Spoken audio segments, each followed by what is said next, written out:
Olá para todos, eu sou João Vitor Wrobleski, estudante de Psicologia, e estou aqui para gravar mais um vídeo sobre Psicologia para postagem no canal do YouTube. Bom, hoje vamos falar a respeito de uma temática que pode ser do interesse de muitas pessoas, inclusive no fato de encontrarem muitas vezes dificuldade na comunicação com outra. O que vamos estar abordando hoje eu intitulo como o porquê que o que eu falo não é o que as pessoas ouvem. Então vamos estar falando um pouco sobre as diferenças entre o que nós falamos e o que as pessoas ouvem de nós. Por que há essa distinção? Então a primeira coisa que é importante nós entendermos já de início é que a forma como uma pessoa recebe a informação é muito dependente de inúmeros fatores. Então o significado das palavras já tem uma diferenciação enorme de pessoa para pessoa. Isso é motivado por quê? Por histórico familiar, por situação financeira, por situação temporal, por cultura, fatores culturais, entre vários outros fatores. Então o que ocorre? Um exemplo fácil para se entender isso. Eu falar hoje o nome, por exemplo, de uma personalidade famosa, porém não benéfica nem tão agradável, mas se eu pronuncio, por exemplo, hoje o nome de Adolf Hitler, é um nome que gera um impacto, que a maioria conhece, sabe que há um peso, há um número de mortes significativos que esse nome traz, mas esse impacto, será que é tão grande quanto, por exemplo, se eu pronunciasse exatamente esse mesmo nome durante a época da Segunda Guerra? Ou então se eu pronunciasse esse mesmo nome ainda na época da Alemanha nazista? Isso me referindo a pronunciar esse nome no Brasil. Mas e se eu pronunciasse esse nome na época da Alemanha nazista na Alemanha? Que tipo de interferência a pronúncia desse nome traria?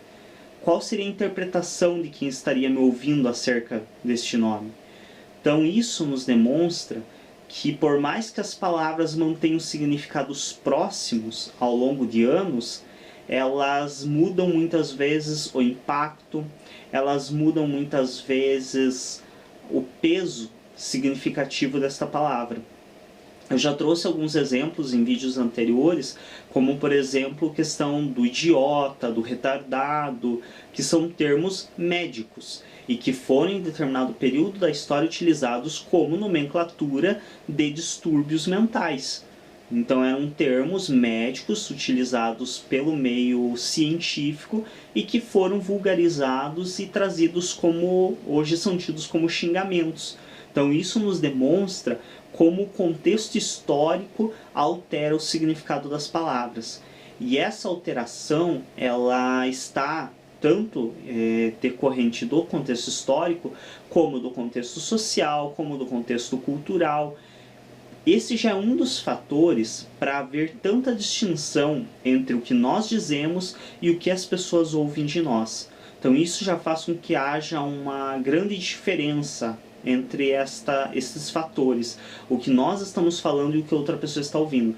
E aí existem inúmeros outros fatores, como por exemplo nós podemos trazer, já trouxe algumas outras vezes exemplos da Gestalt, que é uma área que eu estudei há algum tempo, e a Gestalt ela nos diz que o nosso cérebro ele tem dificuldades em guardar informações soltas, então ele acaba completando lacunas. E isso eu já trouxe dando exemplos de outras áreas em outros vídeos, e aqui não seria tão diferente. Então quando, por exemplo, nós ouvimos o discurso de uma pessoa, porém no meio desse discurso nós perdemos certas palavras, seja porque não pudemos ouvir, ou seja porque não compreendemos, não temos a capacidade de compreender o significado da palavra que a pessoa utilizou, isso gera lacunas.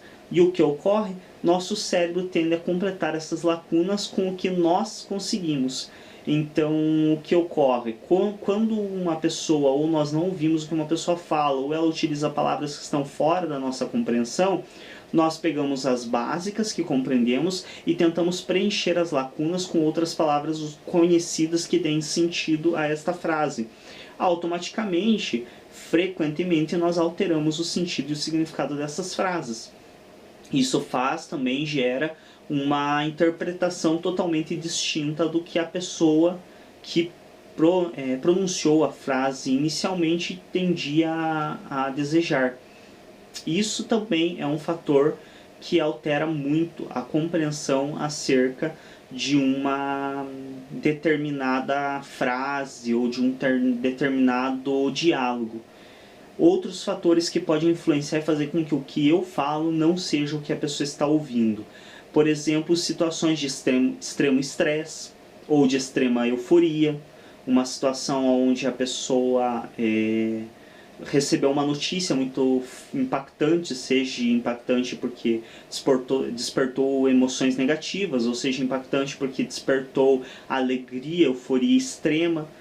Um exemplo, se você chega para um indivíduo e diz que ele ganhou em um sorteio de loteria, por exemplo, há muitos indivíduos que não vão escutar absolutamente nada depois disso que você disse. Você pode falar para ele que para receber o prêmio você vai ter que matar a mãe dele, ele não vai nem dar bola porque não vai ouvir. E isso também gera um problema de fazer com que o que você fala não seja necessariamente o que a pessoa ouve. E aí entram vários outros fatores, além da euforia, além da questão da tristeza, da angústia que você pode estar sentindo naquele momento. Tem vários outros fatores dentro desses que fazem com que você acabe bloqueando partes da conversa e só ouça o que lhe é de interesse. Isso é muito comum também. Não é tão difícil de você notar em várias situações que a pessoa ela simplesmente ouve dentro de um diálogo que é do interesse dela ouvir, e o resto é como se não existisse. Isso gera vários problemas de interpretação e de comunicação entre os indivíduos. Ocorrem várias situações como essa, inclusive ocorrem situações onde, por exemplo, a pessoa ela literalmente bloqueia o que ela não quer ouvir. Então ela tem uma repulsa tão grande pelo aquele discurso que ela só de iniciar a ouvir aquele discurso ela bloqueia e não ouve mais nada. E isso também acaba gerando outros fatores, outros problemas. Então é muito interessante, importante que as pessoas tenham noção disso e que quando elas estão se comunicando com alguém, elas tenham na sua mentalidade que nem sempre o que elas estão dizendo é o que o outro está ouvindo. Por exemplo, provavelmente já aconteceu com quem está assistindo esse vídeo, de você falar uma frase que para você é completamente normal, sem nenhum significado muito especial, e uma pessoa quase surtar e agir como se você tivesse falado a pior coisa do mundo. Isso é uma clara evidência de que as palavras para aquela pessoa têm um total sentido muito diferenciado do que tem para você. A diferença no discurso que ela ouve é enorme referente ao discurso que você faz, porque você faz um discurso onde as palavras têm um tipo de significado para você. Ela ouve o discurso onde as palavras têm o significado dela, do contexto histórico dela e da história de vida dela. Em palavras comuns no nosso dia a dia, tende a ser menor esse tipo de confusão. Mas quando nós pegamos palavras mais fortes, palavras mais incomuns, isso tem uma chance muito maior de ocorrer. De você utilizar uma palavra que para você tem um significado e para a pessoa totalmente o outro. Como eu já disse e já trouxe em outros vídeos, o exemplo, por exemplo, é boa, né? Também se veja uma incoerência em um discurso, mas tudo bem. O exemplo da questão das palavras chulas, de baixo nível, é muito bacana de estar utilizando, porque a maioria das palavras que são utilizadas como xingamento são palavras totalmente comuns, são palavras que designam coisas simples e que a utilização, a interpretação de como palavrão, como ofensa, vem de uma questão cultural. Porque o significado ao pé da letra não é tão forte quanto as pessoas fazem parecer. Por exemplo, nós temos próprio filho de uma prostituta, para não ser diretamente claro na utilização do xingamento, mas se nós formos analisar ao pé da letra, hoje, diante do nosso contexto cultural, já não é visto mais como uma maneira tão impactante ser uma prostituta quanto foi visto em certos períodos da história. Prova disso é que tem muitas prostitutas hoje que vão para a televisão, dão entrevistas e se orgulham do seu trabalho. Então, se nós formos analisar por esse aspecto, é tão impactante assim você chamar o outro de filho de uma profissional de determinada área, seria o mesmo que eu te chamar de filho de um mecânico, de filho de um porteiro, de filho de um empresário, de filho de um policial, de filho de uma costureira. Eu simplesmente estou me referindo a uma profissão. E devido a um contexto cultural, parece algo tão impactante. Biscate é outro exemplo, que é uma palavra utilizada muito para pequenos serviços, para pequenos trabalhos rápidos, trabalhos de consertos domésticos, trabalhos simples e feitos de maneira rápida. E que para muitos soa como algo tão impactante, como eu já usei anteriormente também palavras como, por exemplo, idiota, retardado. Retardado é uma palavra perfeitamente comum e utilizável em milhões de situações. Teu relógio pode estar retardado em horário, você pode estar retardado para um compromisso. Pode ser utilizado em várias situações, em vários contextos, mas devido a um contexto cultural, nós entendemos essa palavra como se fosse um grande xingamento, que inclusive em certos locais, situações, se for utilizado, podem até estar lhe repreendendo, ou se for gravações, podem estar cortando, camuflando a palavra de uma maneira completamente estúpida, por não compreender o significado da palavra, que nem é tão intenso assim. Então é necessário que nós compreendamos a partir de tudo isso e de todo esse discurso que eu realizei, que exatamente esse discurso em si não está sendo recebido por você, talvez como foi a minha intenção fazê-lo. Porque cada um de nós interpretamos as coisas ao nosso ver, ao nosso entender, à nossa cultura, ao momento que estamos vivendo. É diferente você falar uma coisa para uma pessoa que está nervosa e falar a mesma coisa para uma pessoa que está calma. Você falar a mesma coisa quando está nervoso e quando está calmo, surte um efeito totalmente distinto nas pessoas. Existem vários fatores que fazem com que a pessoa altere a compreensão dela do seu discurso. E por isso não é tão estranho assim, quanto parece para muitos, quando você utiliza textos ou frases que para você soam totalmente leve, e para uma pessoa acaba desencadeando sentimentos fortíssimos.